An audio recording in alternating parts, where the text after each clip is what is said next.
Hello भैया बहन, good morning. मैं प्रियम सर।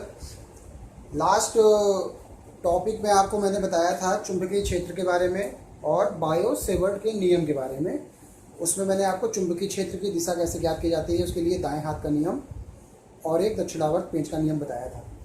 आज आपका जो टॉपिक स्टार्ट हो रहा है वो है बायो सेवर्ट नियम के अनुप्रयोग। बायो सेवर्ट ने जो नियम बताया था उसका एप्लीकेशन हमें करना है कि कैसे हम मैग्नेटिक फील्ड की वैल्यू निकालते हैं किसी केस में। जैसे पहला उसका टॉपिक है, उसके अंतर्गत परिमित लंबाई के ऋजुरेखीय चालक के कारण चुंबकीय क्षेत्र। परिमित लंबाई के ऋजुरेखीय चालक के कारण चुंबकीय क्षेत्र। देखिए इसमें करना क्या है, एक आपके पास जैसे ये मान लीजिए कोई कंडक्टर मटेरियल है, इसकी कोई लंबाई होगी, एल लंबाई है, हो सकता है ये अनंत लंबाई का भी हो, लेकिन हम इसको एक सामान्य शब्दों में भी मानेंगे कि ये कोई लिमिटेड साइज का कोई हमारे पास कंडक्टर मटेरियल है। इस कंडक्टर मटेरियल के किसी बाहर के बिंदु पर हम कोई पॉइंट ले लेंगे, बाहर कहीं कोई पॉइंट लेंगे और उस पॉइंट पर हमें बताना है कि चुंबकीय क्षेत्र की वैल्यू कितनी होगी। तो इसके लिए हम देखिए क्या करेंगे। जैसे मान लीजिए हमारे पास ये कंडक्टर है, ठीक है। इस कंडक्टर में करंट आई प्रवाहित हो रही है। हम मान लेते हैं ये कोई एक्स वाई है, ठीक है। अब हम ये मान लेंगे कि इसका कोई एक सूक्ष्म अवयव है डीएल, ठीक है। ये कोई सूक्ष्म अवयव डीएल है। अब हमने माना है कहीं कोई एक पॉइंट यहाँ पे पी है। इस बिंदु पी पर हमें चुंबकीय क्षेत्र की वैल्यू ज्ञात करनी है कि कितनी होगी। तो हम क्या करेंगे, हम जो हमारी कैलकुलेशन होगी हम मैथमेटिकल कैलकुलेशन करेंगे। तो देखिए उसमें कैसे करना है, हम इस पॉइंट को यहाँ से मिला देंगे, ठीक है। और ये जो पॉइंट लिया है इस पॉइंट का इस कंडक्टर पे जो परपेंडिकुलर होगा वो हम ड्रा कर देंगे कुछ ऐसे। ये कुछ ऐसा जाएगा, मान लीजिए कुछ ऐसा बनेगा, ठीक है। ये एंगल हो जाएगा 90 डिग्री। हम इसको कोई पॉइंट अभी दे देंगे। ये एंगल हम मान ले रहे हैं 5। अपने कैलकुलेशन के लिए हम कुछ एंगल का एजम्पशन करेंगे। और ये चूंकि ये क्या है, ये सूक्ष्म अवयव है। ये सूक्ष्म अवयव कितना एंगल बनाता है, थीटा। तो बायो सेवर्ट का जो नियम होता है, बायो सेवर्ट का नियम सीधा सीधा सा क्या कहता है, चुंबकीय क्षेत्र की वैल्यू कितनी होनी चाहिए उसके लिए चुंबकीय क्षेत्र का जो मान होगा वो होगा dB is equal to μ0/4 I dl sine theta upon r², ठीक है। तो ये हमारी एक तरह से ये फार्मूला होता है बायो सेवर्ट का नियम का। अब हमें इसी फार्मूले में जो भी टर्म दिए हुए हैं उन वैल्यूज को कैलकुलेट करना है। वो जो वैल्यू कैलकुलेट होके आएगी उसी वैल्यू को हम यहाँ पे रख देंगे, फाइनली हमारा रिजल्ट प्राप्त हो जाता है। तो देखिए हमको इसमें क्या करना है, यहाँ पे आपको ये कंडक्टर मटेरियल है, इसमें आई करंट प्रवाहित हो रही है, कोई बात नहीं। हम माने हैं बिंदु पी पर विद्युत चुंबकीय क्षेत्र की वैल्यू ज्ञात करनी है। इस फिगर को आप चाहें तो थोड़ा सा बदल के सॉल्व करने के लिए ले सकते हैं। पहले हम यहाँ पे ये मान लेंगे कि ये डिस्टेंस यहाँ से यहाँ तक की कितनी है, आर, और ये जो परपेंडिकुलर डिस्टेंस लिए हैं वो है स्मॉल ए। हम अपने कैलकुलेशन के लिए ये सब चीज़ें मान रहे हैं ताकि हमें आसानी से चीज़ें मिल जाए। तो देखो इसको भी अब हम आप यहाँ से अभी मिटा दे रहे हैं, ठीक है। यहाँ पे ये देखिए एक ट्रायंगल बन रहा है, एक ये त्रिभुज बन रहा है, समकोण त्रिभुज ही मान लीजिए बन रहा है। इसके 3 एंगल आपको दिख रहे हैं, फाई, थीटा और 90 डिग्री। हमें मालूम है त्रिभुज के तीनों अंतःकोणों का योग कितना होता है, 180 डिग्री, है ना। तो अब हम देखिए इसमें क्या करेंगे। यहाँ से देखिए पहले 90 degree plus theta plus phi is equal to how much, 180 degree. इसको जब सॉल्व करेंगे तो आएगा theta plus phi is equal to, ये 90 इधर जाएगा तो ये घट के इससे 90 हो जाएगा। तो यहाँ से थीटा की वैल्यू कितनी मिलेगी, थीटा इज इक्वल टू मिलेगा 90 माइनस 5। तो साइन थीटा को निकालना है, तो साइन थीटा कितना हो जाएगा, साइन 90 माइनस 5। साइन 90 माइनस 5 कितना हो जाएगा, कॉस 5। तो साइन थीटा की वैल्यू आपको क्या प्राप्त हो रही है, cos फाई। एक वैल्यू तो आपको ये मिल गई, ठीक है, यहां से एक चीज आपको समझ में आ गया। अब देखिए दूसरी वैल्यू आपको क्या निकालनी है, आर की, और एक वैल्यू निकालनी है डीएल की। आई तो करंट है, बाकी ये वैल्यू कांस्टेंट है। तो अब देखिए आर की वैल्यू हमें निकालनी है। हमारे पास समकोण त्रिभुज दिया हुआ है, क्लियर।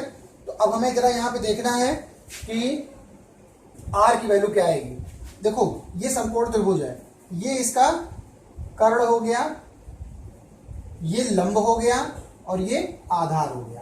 तो cos फाई की वैल्यू कितनी होती है, cos phi, sine theta cos theta, लंब बटा आधार, आधार बटा कर्ण। तो यहां से देखिए क्या आएगा, cos फाई की वैल्यू आधार बटा कर्ण, a अपान आर मिला। हमें वैल्यू किसकी निकालनी है, आर की। तो आर बराबर क्या हो जाएगा, a अपान cos फाई, और 1 अपान cos फाई क्या होता है, सेक फाई होता है। तो इसकी जगह आप लिख सकते हो a सेक फाई, समीकरण नंबर 3। तो आपको क्या मिल गया, साइन थीटा की वैल्यू, आर की वैल्यू। इसी प्रकार से आप एल की वैल्यू निकालेंगे डीएल की। अभी हम ये मान ले रहे हैं कि ये जो लंबाई है वो एल है पूरी पूरी। अभी हम ये मान ले रहे हैं कि लंबाई एल है। तो देखिए इसके लिए क्या करेंगे आप, tan फाई की वैल्यू बताइए कितनी आएगी। tan फाई क्या होता है, लंब बटा आधार, एल अपान ए, एल अपान ए। तो यहां से क्या आएगा, एल बराबर ए tan फाई। अब चूंकि ये एल की वैल्यू है, हमें डीएल निकालना है, तो हम इसका अवकलन कर देंगे। तो ये डीएल हो जाएगा ए, और ये हो जाएगा sec square phi d phi. ये मिला आपका समीकरण नंबर 4। कैसे ये आया है, ये त्रिकोणमिति में आपने पढ़ा होगा कि tan का जो भी अवकलन होता है वो सेक स्क्वायर आता है। अब देखिए भैया बहनों, साइन थीटा की वैल्यू मिल गई, आर की वैल्यू मिल गई, और डीएल की वैल्यू मिल गई। अब ये सारी वैल्यू हम उठाकर समीकरण नंबर 1 में रख देंगे, हमारा रिजल्ट प्राप्त हो जाएगा। देखिए कैसे वैल्यू आएंगी, देखो यहां पे रखोगे म्यू 0/4 पाई पहले से आया हुआ है, आई पहले से ही है। डीएल की जगह आया a sec square phi, a sec square phi d phi. Sine theta की जगह क्या है, कॉस फाई डिवाइडेड बाई, अब आर स्क्वायर क्या होगा, आर की वैल्यू दी हुई है ए सेक फाई। देखिए आर बराबर है ए सेक फाई, तो आर स्क्वायर कितना हो जाएगा, a square sec square phi. Clear. अब जो जो चीजें कट रही है उसको काटिए, ये कट गया, एक ए कट गया, तो ये मिलेगा आपको mu 0/4 pi I cos phi d phi अपान ए, ये मिला आपको डी बी। ठीक है, तो ये आपको एक रिजल्ट मिलता है कि इस बिंदु P के लिए चुंबकीय क्षेत्र की वैल्यू कितनी होगी। अब यहां पे कुछ एप्लीकेशन है, हमें क्या करना है, ये एक स्मॉल अवयव के लिए निकाला था, हमें पूरे पूरे तार के लिए चाहिए। जैसे कि ये तार ऐसा था, अगर ये पूरे पूरे तार के लिए हमें चाहिए तो क्या करना पड़ेगा, हमें इसका समाकलन कर देना है ना। समाकलन करने से क्या होगा, सारे छोटे छोटे अवयव मिलके एक कंप्लीट दे देगा। लेकिन अब ध्यान रखना है आपको ये कि जैसे आपने इस अवयव के लिए लिया तो इसको फाई, अगर यहां से आप इसको पूरा कंप्लीट करोगे तो एक आपको यहाँ पे एंगल और मिलेगा। तो हम मान लेते हैं ये फाई 1 है और ये फाई 2 है। अब देखिए अगर इसको हम ध्यान देंगे तो ये चीज आपको क्या मिल रही है, ये वाली जो एंगल मिल रही है वो इस वाले पॉइंट के नीचे मिल रहा है, ये ऊपर मिल रहा है। तो हम इसको एजम्पशन कर लेंगे कि ये माइनस में है। तो देखो जो कंप्लीट वैल्यू मिलेगी वो बी की मिलेगी इंटीग्रेशन डी बी -φ1 से φ2 के लिए। तो ये हो जाएगा, जो जो कांस्टेंट उसको बाहर कर दीजिए, म्यू 0/4 पाई आई अपान ए -φ1 से लेकर φ2 cos फाई डी फाई। अब इसको सॉल्व करिए, क्या आएगा, mu 0 I upon 4 pi A, cos phi का इंटीग्रेशन होता है साइन फाई। अब लिमिट इसकी है, अब ये सॉल्व हो जाएगा, म्यू 0 आई अपान 4 पाई ए, ये आ जाएगा साइन फाई 2 माइनस साइन -φ1, और साइन माइनस थीटा कितना होता है, माइनस साइन थीटा होता है। तो इसका मतलब ये आ जाएगा sine phi two plus sine phi one. तो कहने मतलब ये है भैया बहनों कि ये जो वैल्यू आई है ये आ गई आपकी टोटल बी। ये आपको प्राप्त करना था। मतलब अगर कोई परिमित आकार का कोई भी चालक पदार्थ है, कंडक्टर मटेरियल है, उसके लिए किसी बिंदु P पर जो चुंबकीय क्षेत्र की वैल्यू आएगी वो कंप्लीट ये आएगी। क्लियर हुआ? अब इसमें कुछ केसेस हैं। अब केस क्या होगा देखिए, जैसे केस नंबर 1। अब हम ये मान ले रहे हैं कि ये जो बिंदु P है, ये चालक जो कंडक्टर मटेरियल है उसके किसी एक एंड पे है। मान लीजिए ये कंडक्टर मटेरियल है, उसका ये आखिरी एंड है और बिंदु P यहाँ पे है ये। तो देखिए अगर ये चीज इसके मतलब अगर ये कॉर्नर पे आ गया तो ये फाई तो खत्म हो गया, फाई वन। तो फाई वन की वैल्यू यहाँ पे कितनी आ जाएगी? 0 डिग्री। और फाई टू क्या हो जाएगा? फाई टू का मतलब ये हुआ कि आपने क्या किया है, चालक पदार्थ की लंबाई को बढ़ाते चले जा रहे हैं। जब चालक पदार्थ की लंबाई बढ़ेगा तो फाई टू क्या होगा? फाई टू यहाँ से ऐसे ऐसे करते करते वो भी बदलता जाएगा और अंत में फाई टू की वैल्यू हो जाएगी 90 डिग्री। तो जब फाई वन 0 हो गया, फाई टू 90 डिग्री हो गया, तो बी की वैल्यू कितनी आएगी? बी इज इक्वल टू आया mu 0 I upon 4 pi a sine 90 degree, sine 90 plus sine 0। Sine 0 value 0, sine 90 value 1। तो ये आ जाएगा म्यू 0 आई अपान 4 पाई ए। ये आया आपका केस नंबर 1। ठीक है, इसका ध्यान रखिएगा आप। फिर इसी प्रकार से केस नंबर 2। केस नंबर 2 क्या कहता है? केस नंबर 2 कहता है अगर मान लीजिए ये चालक कंडक्टर है, ये कंडक्टर मटेरियल है, चालक पदार्थ है, इसके सेंटर पे अगर कहीं ये पॉइंट P होता तब क्या होता? ये बहुत लंबा है, सेंटर पे होगा तो हाइट इसकी चूंकि ज्यादा होगी तो क्या होगा? फाई वन की वैल्यू, जो ये वाली भी वैल्यू है वो भी, और जो फाई टू की वैल्यू वो वाली, दोनों की वैल्यू कितनी हो जाएगी? 90 डिग्री। क्योंकि इसकी हाइट ज्यादा है तो एंगल आपका चेंज होते होते 90 डिग्री पे पहुंच जाएगा अप्रोक्सीमेटली। तो यहां से बी की वैल्यू कितनी आएगी? म्यू 0 आई अपान 4 पाई ए, ये आया साइन 90 प्लस साइन 90। साइन 90 की वैल्यू 1, साइन 90 की वैल्यू 1, 1 प्लस 1 2। तो ये आ जाएगा mu 0 I into 2 upon 4 pi ए। या अगर 2 आप काटना चाहते हैं तो काट दीजिए, म्यू 0 अपान 2 पाई आई अपान ए। बाकी आपको यूनिट अपने से लगानी है कि यूनिट कितनी होगी। तो इस प्रकार से आपको पहला एप्लीकेशन पूरा किया जाता है परिमित लंबाई के रुजरेखीय चालक के कारण चुंबकीय क्षेत्र। उसके ये दोनों केसेस हैं। एग्जाम में कभी कभी केसेस पूछ लिया जाता है। तो अब आपको न्यूटन प्रति एम्पियर मीटर इसका जो भी यूनिट होगा आपको लिखना है। ठीक है, कभी कभी इसको 4 कर देते हैं तो ये mu 0.4 pi 2 I upon A. Confusion नहीं, ऑप्शन में कभी कभी ऐसे दे देता है, लोग कंफ्यूज हो जाते हैं, तो कंफ्यूज नहीं होना है। ठीक है, ये भी आपका वैसा ही चलेगा।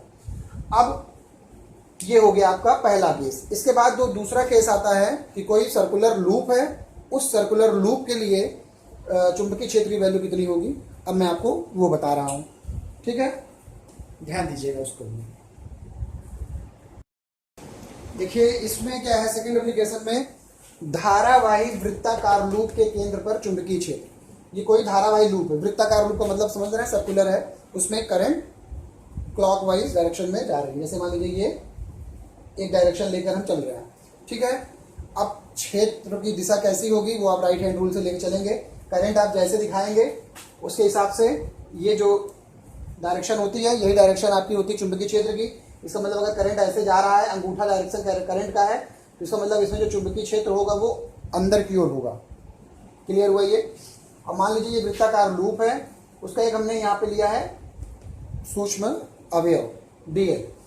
अब इसमें देखिए बायो-सेवर्ट का नियम लगाएंगे। तो बायो-सेवर्ट का नियम क्या कहता है, सीधा सीधा फार्मूला आप नोट करेंगे, mu 0/4 pi I dl sine theta upon r square. Theta क्या होता है, सूक्ष्म अवयव व करंट के बीच का एंगल। तो देखिए ये जो आपका सूक्ष्म अवयव की डायरेक्शन ये है, सूक्ष्म अवयव आपका ऐसा है और करंट जो है जा रहा है ऐसे, तो ये सूक्ष्म अवयव और करंट के बीच का जो एंगल होगा वो 90 डिग्री होगा। 90 डिग्री होने का मतलब ये हुआ कि sine theta is equal to sine 90 degree. Sine 90 value 1। Distance आपको क्या है, ये है r। अब देखिए इसमें बहुत सिंपल तरीके से इसको सॉल्व करना है। ये वैल्यू आपकी रिड्यूस हो जाएगी mu 0 upon 4 pi I dl upon r square. सारी वैल्यू यहाँ पे फिक्स है, केवल आपका dl क्या है, चूंकि यहाँ पे हमने किसी एक पॉइंट को लिया, यहाँ भी ले सकते हैं, कहीं भी ले सकते हैं, तो इसका मतलब ये dl वेरी कर रहा है। तो जो टोटल आपका मैग्नेटिक फील्ड आएगा वो इस पूरे बंद पाश के लिए है, वृत्ताकार पथ के लिए, इसलिए हमने यहाँ पे क्लोज सर्किट लगाया, चक्री लिखा दिया है। ये आ जाएगा mu 0 upon 4 pi I upon r square integration dl। अब dl क्या है, वृत्ताकार रूप के लिए dl वैल्यू कितनी होगी, 2 पाई r हो जाएगा। ये आया mu 0 upon 4 pi I upon r square into 2 pi r। अब 2 पाई से आप 4 पाई को काट सकते हो, तो यहाँ से मिलेगा b is equal to mu 0 upon 2 I upon r. देखिए r से r कट गया है, 2 पाई से ये कटा 2, तो ये आया। अब बाकी यहाँ पे आप एम्पियर पर न्यूटन मीटर लिख सकते हैं, नो प्रॉब्लम। ये आया आपका वैल्यू। अब अगर इसमें लूप की संख्या आप बढ़ाते जाएंगे तो वो मल्टीप्लिकेशन में आ जाएगा, उतने टाइम से ये बढ़ जाएगा, तो वो दिक्कत नहीं है। तो ये आपकी वैल्यू फाइनली प्राप्त होती है कि किसी भी वृत्ताकार लूप के केंद्र पर चुंबकीय क्षेत्र की वैल्यू कितनी होगी, म्यू 0 आई अपान 2r। कहीं कहीं बुक्स में ये जो रेडियस लिया है, ये जो डिस्टेंस लिया है वो a ले लेता है, तो यहाँ पे वैल्यू a आ जाएगी, तो उसमें कंफ्यूज आपको नहीं होना है। ठीक है, इसके बाद आता है एक वृत्ताकार लूप और है, उसके किसी अक्ष के, जैसे वृत्ताकार लूप है उसके केंद्र से किसी दूरी पर ले जाकर उसके अक्ष पर एक बिंदु लेंगे जहां पे हमें चुंबकीय क्षेत्र की तीव्रता की वैल्यू ज्ञात करनी है। आइए अब हम लोग उसको करते हैं।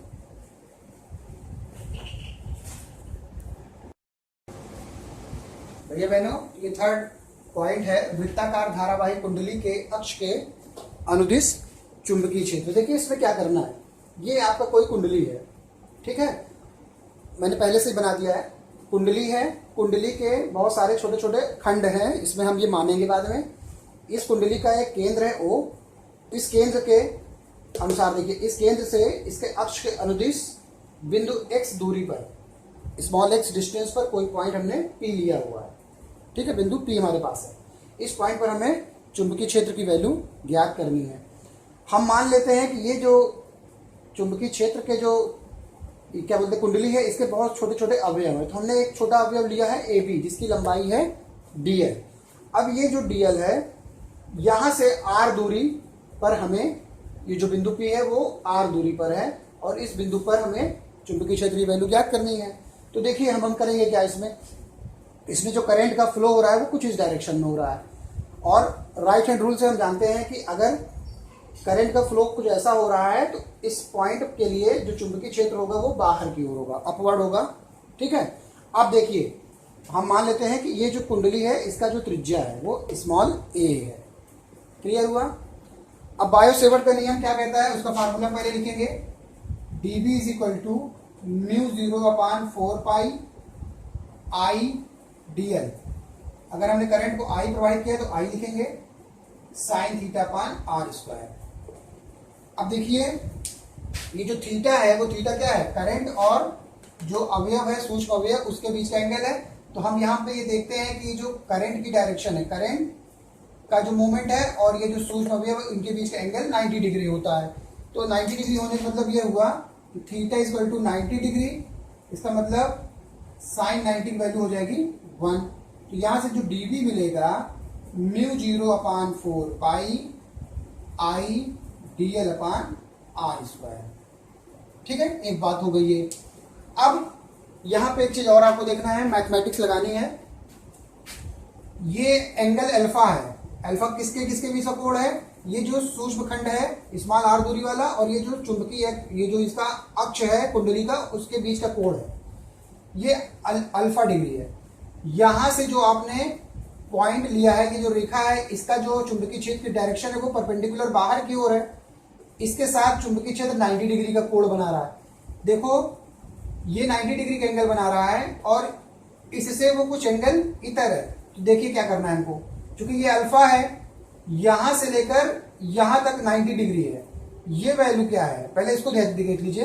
ये जो बी निकला है चुंबकीय क्षेत्र, इसके दो घटक हमने लिए हैं, बी साइन अल्फा और बी कॉस अल्फा। अब क्या होगा, ये अल्फा है, ये वैल्यू यहां से ये 90 डिग्री है, ये 90 डिग्री है, ये अल्फा है, तो ये 90 माइनस अल्फा होगा। अगर ये 90 माइनस अल्फा है और ये 90 है तो ये वाली वैल्यू हो जाएगी अल्फा। तो इस बी के दो घटक हो गए, बी साइन अल्फा और बी कॉस अल्फा। इसी प्रकार से हम अगर एक दूसरा घटक भी ले लेते हैं इसी के विपरीत, ए डैश बी डैश, तो उसको भी अगर हम सेम इसी पैटर्न पे सॉल्व करेंगे तो इसका भी दो घटक मिलेगा, बी साइन अल्फा और बी कॉस अल्फा।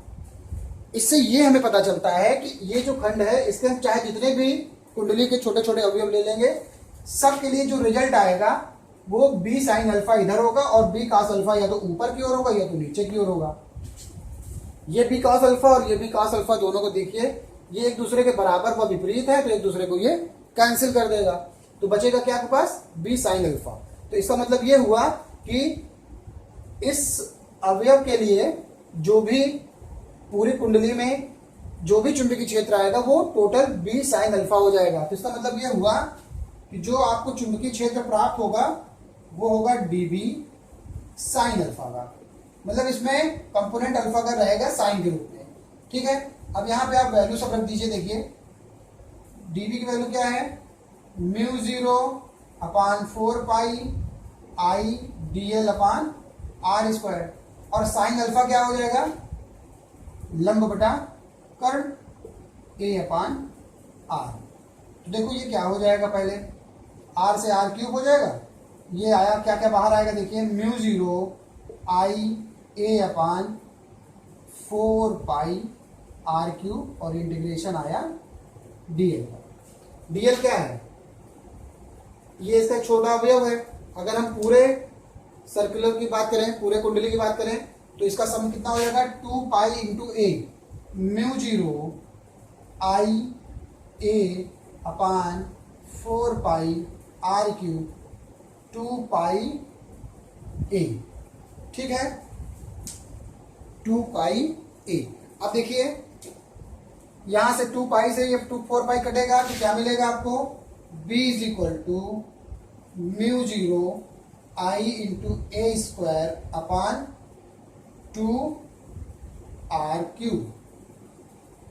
अब पाइथागोरस प्रमेय से देखिए आर की वैल्यू कितनी होगी, यहां से देखिए आर स्क्वायर बराबर हो जाएगा a square plus x square. तो आर की वैल्यू कितनी आएगी, ए स्क्वायर प्लस एक्स स्क्वायर की पावर हाफ। इसका मतलब आर क्यूब कितना हो जाएगा, a square plus x square की पावर 3/2। अब देखिए इसकी वैल्यू फाइनली कर दीजिए, ये रिजल्ट आपको मिल जाएगा। तो देखो यहां से क्या मिलेगा, b is equal to mu 0 I into a square upon 2 times a square plus x square की पावर 3/2। हमको यही रिजल्ट प्राप्त करना है इसमें, और ये आपको मिल गया है। अब देखिए एक एप्लीकेशन इसी का छोटा सा और है कि अगर ये जो बिंदु P है हमने इस कुंडली के एकदम केंद्र पे ले आती, उठाकर इसको केंद्र पे ला दीजिए, तो क्या हो जाएगा, x की वैल्यू 0 हो जाएगा। तो यदि बिंदु P कुंडली के केंद्र पर हो तो x की वैल्यू 0 हो जाएगी। तो जरा सॉल्व करके क्या आएगा, b is equal to mu 0 I a square upon 2 times, ये 0 हो गया तो ये मिलेगा ए स्क्वायर की पावर 3/2, 2 से 2 कटा तो क्यूब। अब यहाँ से 1 से ये वैल्यू खत्म हो जाएगी तो मिलेगा आपको b is equal to mu 0 I upon 2 times a, newton प्रति एम्पियर मीटर। अभी आपने यही सॉल्व किया था सेकेंड एप्लीकेशन में ना, कि केंद्र पर कितना होगा, अगर इसमें n फेरे हो जाएंगे तो n से मल्टीप्लाई हो जाएगा। तो ये पूरा आपका बायोसेवर डीएम के एप्लीकेशंस है। इसके बाद आपको बताया जाएगा एम्पियर का परपथीय नियम क्या होता है। Thank you.